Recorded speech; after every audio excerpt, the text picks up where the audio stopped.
So, this morning I want to talk to you about emotions, and in particular anger, hence the clip. Psychology really rings my bell, and I find our humanity fascinating, and I love to understand why I am how I am, and how I can help myself figure out my choices, my emotions, my inner dialogue. I love that we are made of consciousness, flow, God's Spirit. Am I all right, sound? Yeah? And within us, that we are not separated from God's Spirit. So for me, the workings of our brains are a really fundamental part of how we relate to our faith, how we outwork the theology that we're learning and we're taught, and how we understand the philosophies of life in a practical way. It's a very important part of our faith journey. In fact, it's where the rubber hits the road. The psychology part is where you take it and you can apply it in everyday existence. So I'd love for you to listen and enjoy what I've got to say this morning and have an open heart, because I've had so much content this morning, I've really had to whittle this down. I'd love to tell you everything I've been learning, and I hope the points that I bring help you this morning.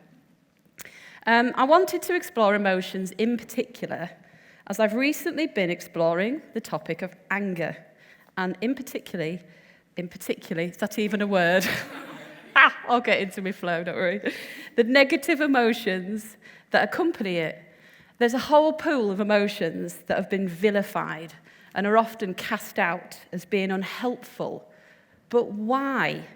Where has that mindset originated? What makes us feel inherently bad or good?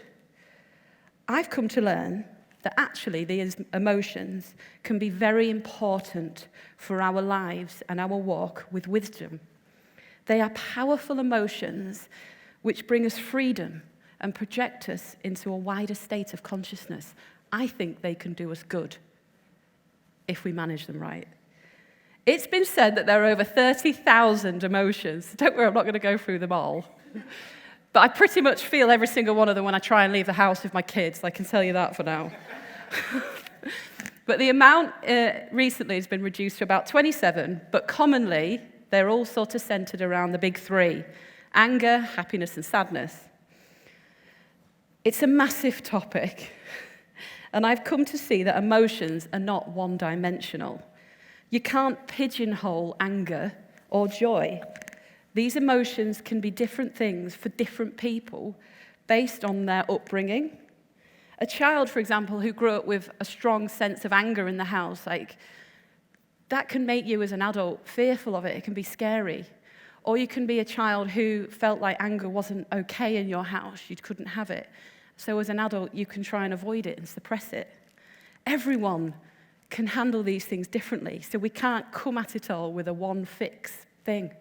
It's not how it works. Even for some people, to feel happy makes them feel guilty. Staying in the state of unhappiness means that they get what they deserve, and they sentence themselves. But it all stems from something. We all have many differing ways in how we approach life and experiences with our emotions, not even to mention the Enneagram and all the differing personality types and how we all approach emotions in different and complex ways. Emotions are a fundamental part of our makeup, our internal dialogues, and how we interact with others. They are both simple and complex, exhausting and releasing. I think they are a beautiful paradox of how we are fearfully and wonderfully made. Because even that's a paradox, isn't it? Some studies I've read believe that emotions don't simply live within us, but rise between us. They are a transactional exchange in connection, in relationships, families, cultures, and societies. And much of how we manage our emotions stems from these origins. They can be a response to our social interactions. You tend to feel anger because of someone else, don't you, usually? But that doesn't mean that they're not authentic. I believe our emotions are, in fact, what form our humanity. Emotions are human. But how has religion played a part here? In Rob Bell's book, Sex God, He talks about how the church has tried to make us into angels when we were never meant to be. And in our effort to cure our humanity, we descend and potentially give in to our animal desires. But human is good.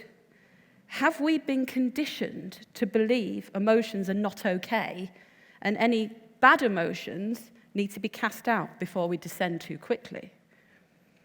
If we believe, and I believe we are not, separated from God, the divine, the spiritual, then how does that fit here? I love the expression that we don't know where our humanity ends and our divinity begins, that it's all an amalgamation, a beautiful mixture of the two. It's a lovely illustration of how we are totally immersed in the living spirit and energy of flow that is within us. Jenny taught the other week about the saturation of a Christ-soaked world. She explored the hypothesis that we cannot be separated from God, no matter what.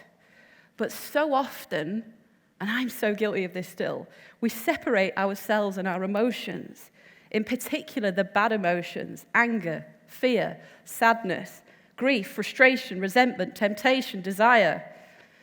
Have some religious cultures led us to attach them to shame and then detach them from the God within us?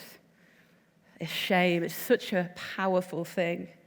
The self-sabotage of feeling ashamed of ourselves when we act out or have negative emotions. I'm not trying to say it's all okay. You know, we do cross lines sometimes. But what I do believe is that if we learn how to process our negative experiences a little better, then shame won't need to play a part. Jesus felt emotions. He wept in the garden. He got angry. He had fear. He had sadness. In your anger, do not sin. The Bible shows us that anger is okay, but it's about understanding when not to cross the line and move into a danger zone. I'll talk a bit about that later. But how about if we give our shame and emotions a language, a voice? Because it thrives off secrecy, doesn't it, shame? So how about knowing it's okay to be more open about the things that pain us? Because that tends to be at the root of all this stuff, is that we felt hurt, devalued, not listened to. We're pained. Tony in the clip, he's in pain. And we understand it's okay to walk through these experiences and give them a voice. Then our energy can refocus into lifting that burden.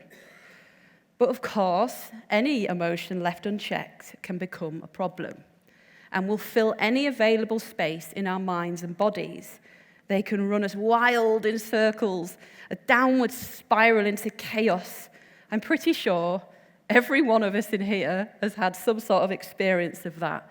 When you blow your stack, you lose your mind, you explode, you pop, you crash and burn.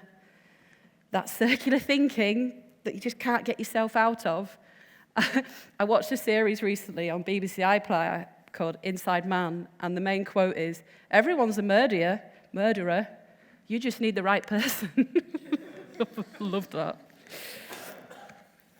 Emotions are fascinating.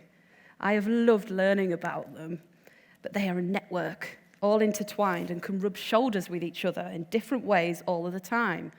You can be happy but sad when you're watching maybe a sad movie. You can feel excited but nervous, going on a roller coaster ride or something like that. You can feel angry but love, the fires of passion. And negative emotions, well, I think they are the catalyst to change. The beacons, the warning flags, the body's natural reaction when something isn't right.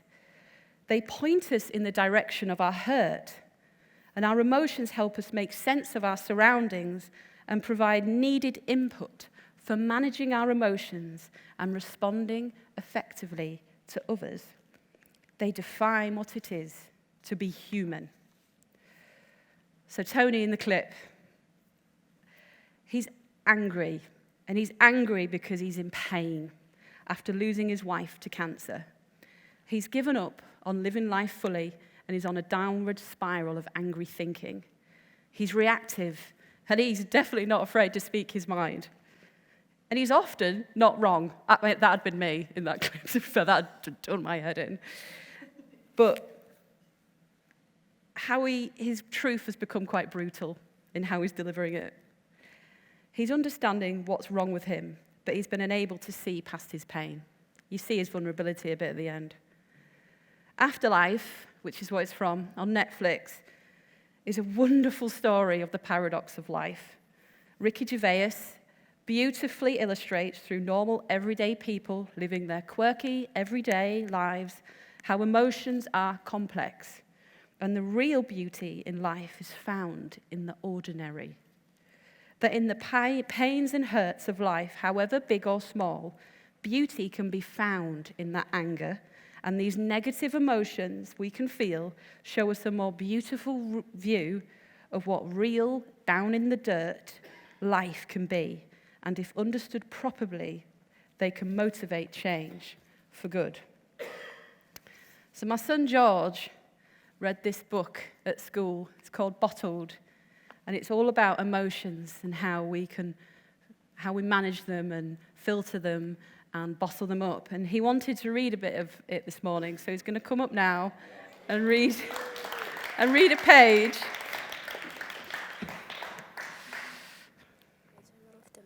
Do you want me to hold it? Are we on? We're on. There you go. It can feel so very lonely. Do people even care? But how can someone help us unless we start to share? Sometimes it's good to keep things bottled. We don't have to share it all. But if we hold everything inside, heavier bottles just might fall. However, if we share how we're feeling, if we talk to a trusted friend, if we pour out what was bottled, if we're honest and don't pretend, carrying bottles becomes less daunting. Things feel a little bit lighter. When we share how we're feeling, our world starts to look brighter. There we go. I'm sorry, it's so funny. What is fantastic about that series, if you haven't watched it, is you can be laughing 1 minute and literally sobbing the next. It's just so powerful. I urge you to watch it if you can handle all the swears. Cultural psychologist Batya Masquita, she's called, believes emotions don't just live within us, but they actually rise between us. They form in response to social interactions and can differ across societies and cultures. She doesn't deny our emotions are not authentic or that we don't feel them deeply, but rather acknowledges that not all people will see or feel the same situations in the same way. Our culture, our heritage, our gender, our social economic group, all factor into how we interpret the world and what our emotional norms are. Are our emotions expressed and understood slightly differently in different cultures? I think there's some truth in that. Western culture has a heavy focus around perfectionism, entitlement, the great pursuit of happiness. Negative emotions are not easily welcomed. The British stiff upper lip. Emotional language tends to be focused on staying positive, staying the course, well-being being an attainment or practice, a bit like in the earlier afterlife clip. Illness is a state of mind. Expressing emotions can differ depending on your gender too. I think all of us can think of several examples where our gender has felt marginalized by our emotional responses. Historically, it wasn't feminine to be angry, and an over-emotional female was seen as unhinged and erratic. But for men too, to be aggressive is in their nature, right? Really?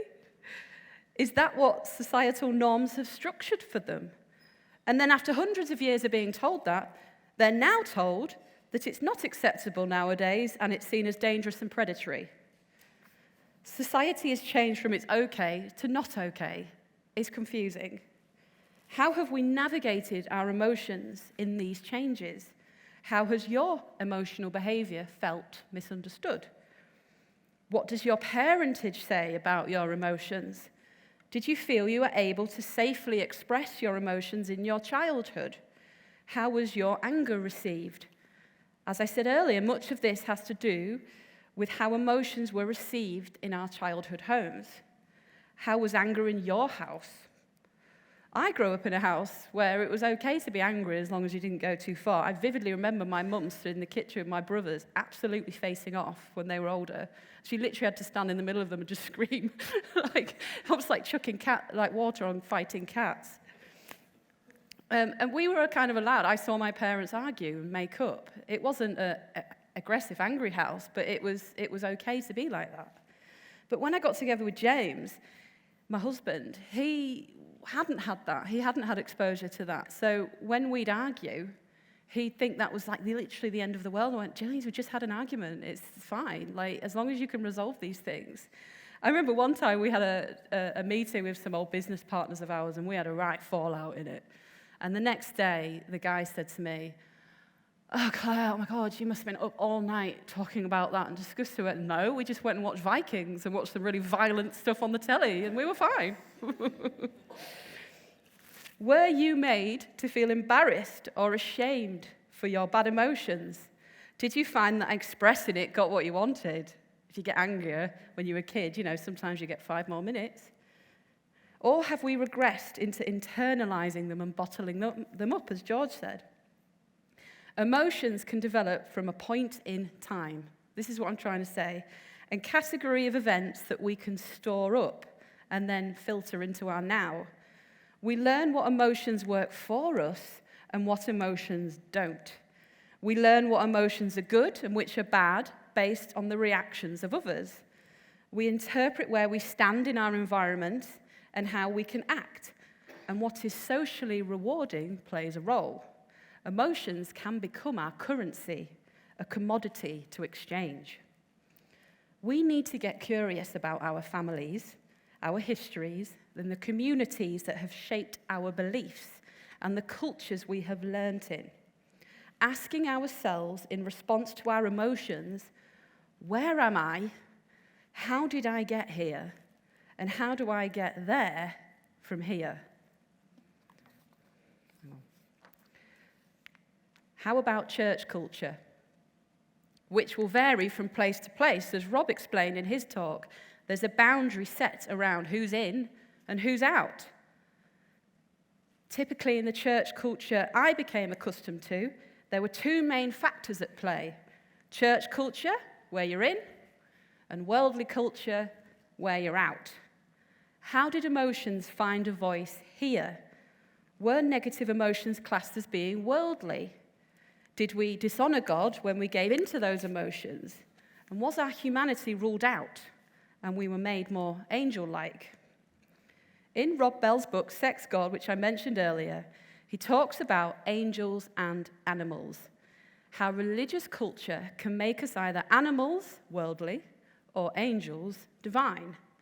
If we give in to our desires, we are responding to our animal urges and the temptations to ignore your conscience or sense of higher purpose. By being animals, we have no moral compass, sacrificing what it is to be human, which leads to a person to act like an animal. One thing I loved, and I hope you got it in the clip, with Tony's response to Kath's question about going around raping and murdering people. Well, I do go around murdering people as much as I like, which is not at all. Because we're given that choice. Typically, in religious culture, negative emotions and emotional reactions and behaviors are to be avoided, as the danger is too great to fall into our animal desires, and our humanity needs a cure. Then there's the angel. Rob points out that this can be just as destructive, because we are not angels, we are human.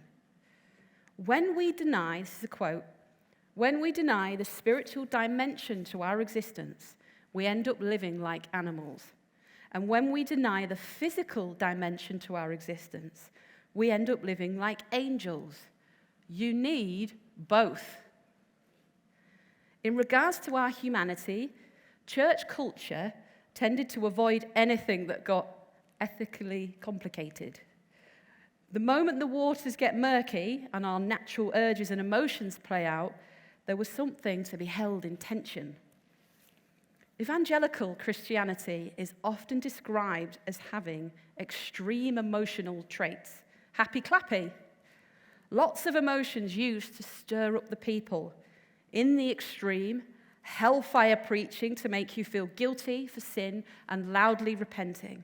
Or arms raised, dancing with joy, speaking in tongues, lost in the Holy Spirit, using emotional language to be a better Christian, outwardly pouring emotion in expressive ways in an attempt to move God, denying ourselves any negative emotions, and for some, blaming them on the devil, externalizing our emotions, our emotional state onto God or the devil. Even in my lifetime here, whilst there has always been a huge emphasis on grace and forgiveness, there was also an underlying theme of not going against what God would have seen as bad for us, making angels of us. When I first came here, I was taken under the wing of a couple who are no longer here, by the way, in case you're wondering. They wanted to see me saved, the troubled teenager. I was 19, sexually active, drinking. Oh, I won't say too much for my son. I've just realised that. Cringe. But what was that more about, though? Them making my life better, or them making sure they were doing right by God in fixing me? Looking back, in some ways, I wonder if I was their vanity project, because they're not in my life now. Did they care more about doing what was right over doing what made me well? How often can we be like that in our connections with others, wanting to fix people based on what we believe is right for them? But remember, we will all have a different measure of what right is. I'm 100% guilty of this and have made a conscious effort lately to just listen to people and observe, help make space for them to find their journey whilst being available and supportive. Thankfully, Q went on a total transformation as a church and we woke up. We understood so much more about being wholly human and the beauty that is being all in with God, no matter what. No matter what. A beautiful mix of human and spiritual, opening ourselves to the truth that we are both. We deconstructed the process of fundamental evangelical Christianity and began its journey of our quest to a more beautiful gospel, one of inclusion because we were never out. However, in breaking away from this setup, there's always been a risk of feeling disloyal to that origin and culture that we had grown accustomed to. Maybe some of you struggle with that.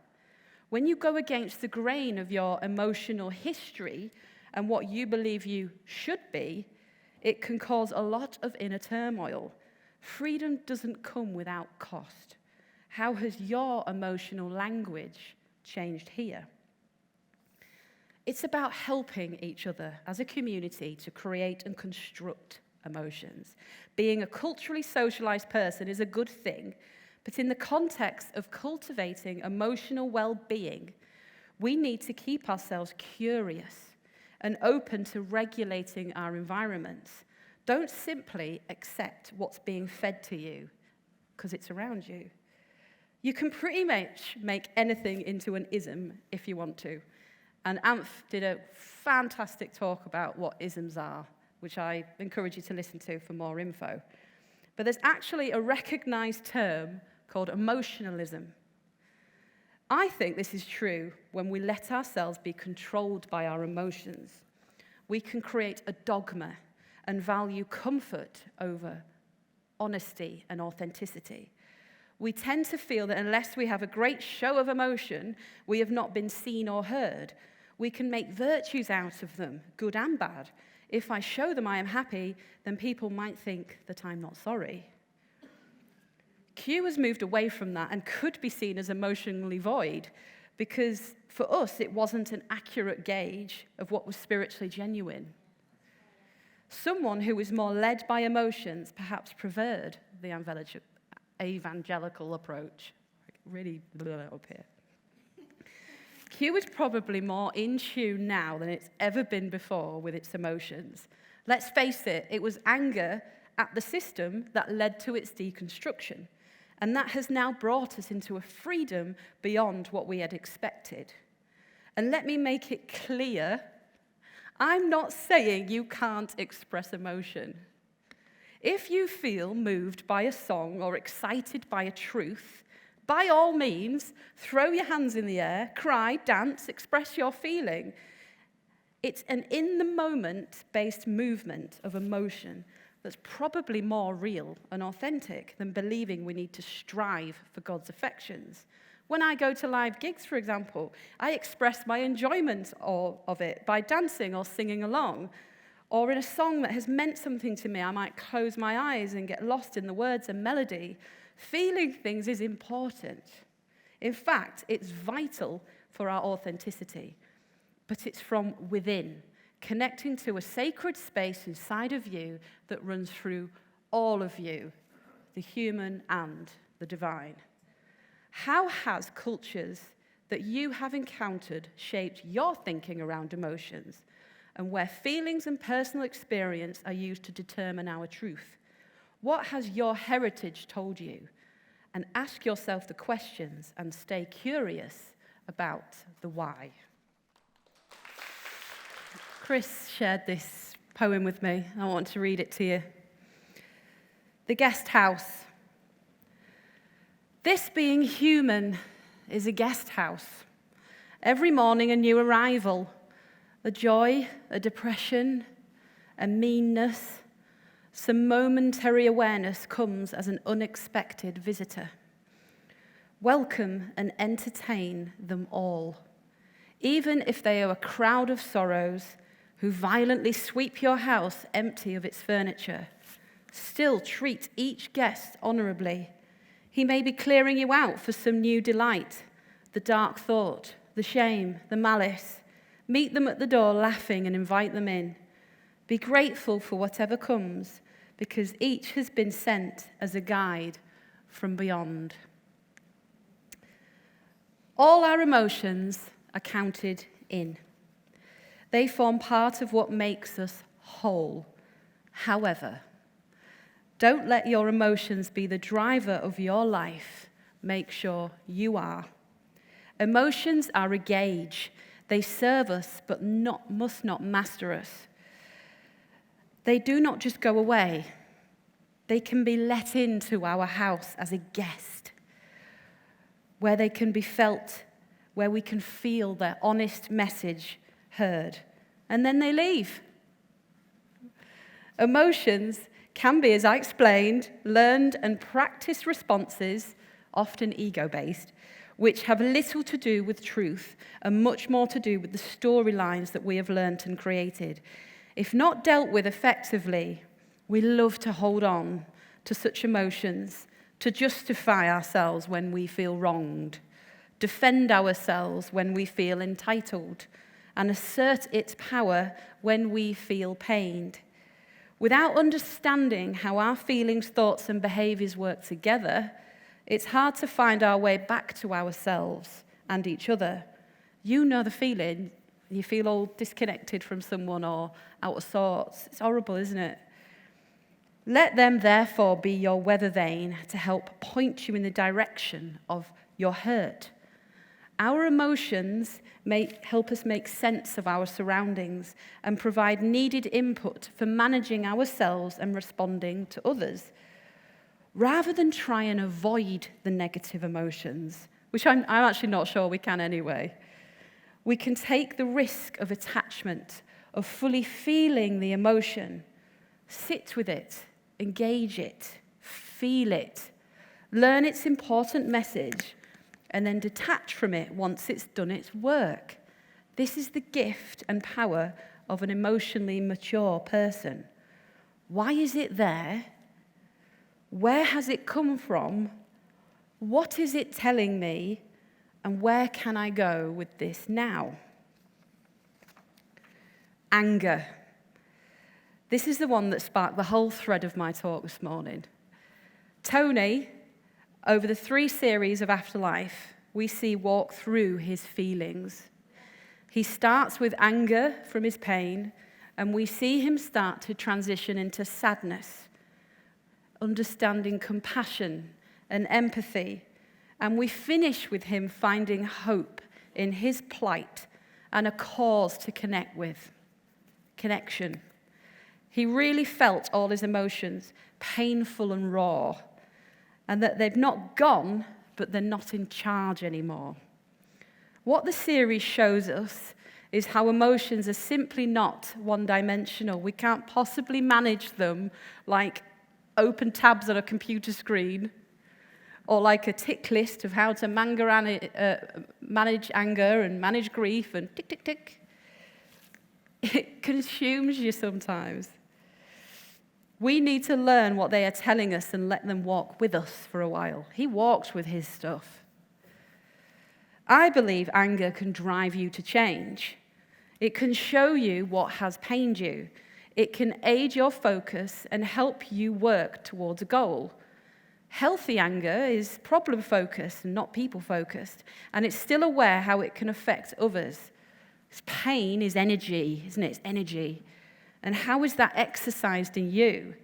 It's easy to bottle it all up and then throw it at someone to cause them pain. Rather than live in it, we try to project it away. Gandhi said, "We should not be ashamed of anger.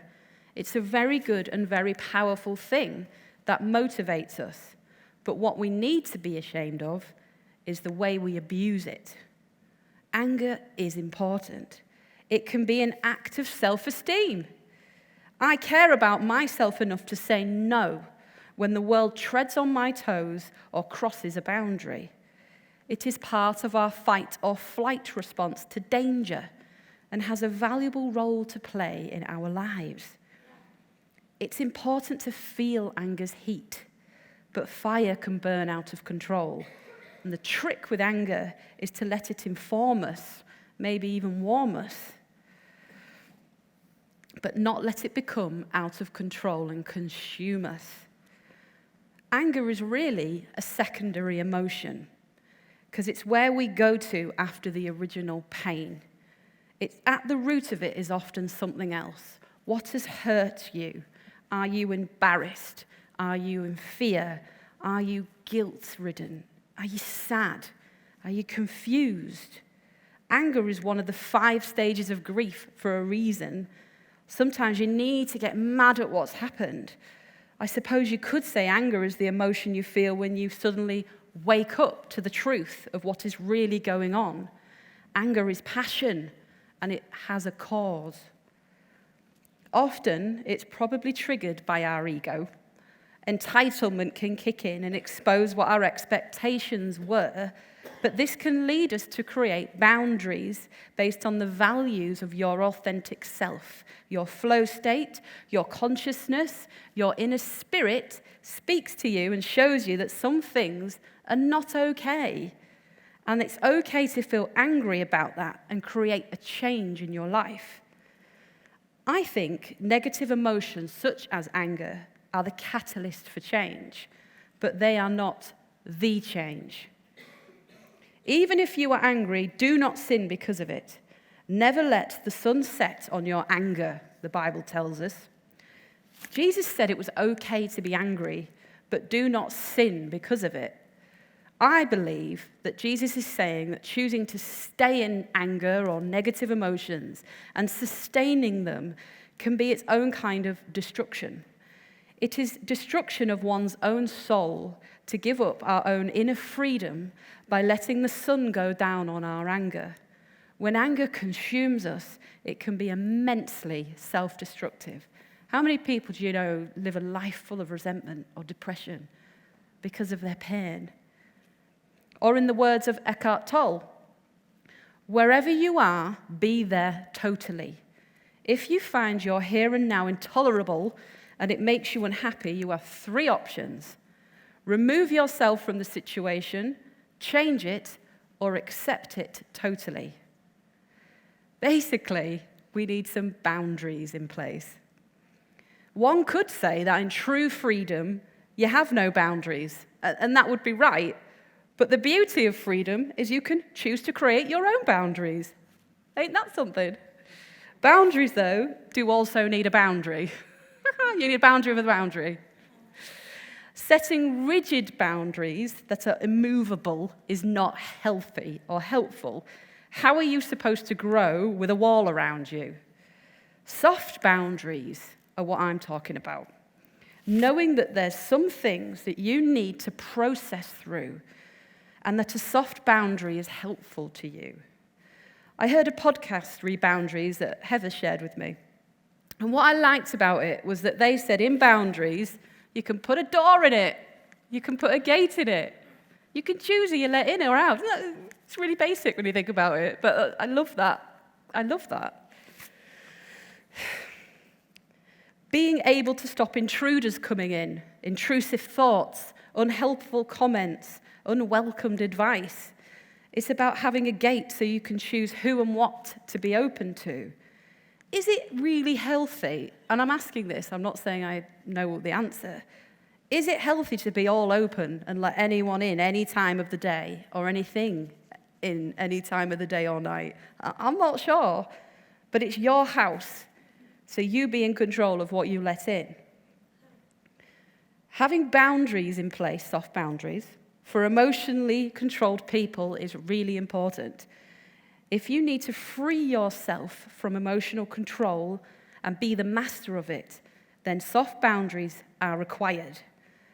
Then when they're no longer needed, you can open it up a little bit more and expand your territory.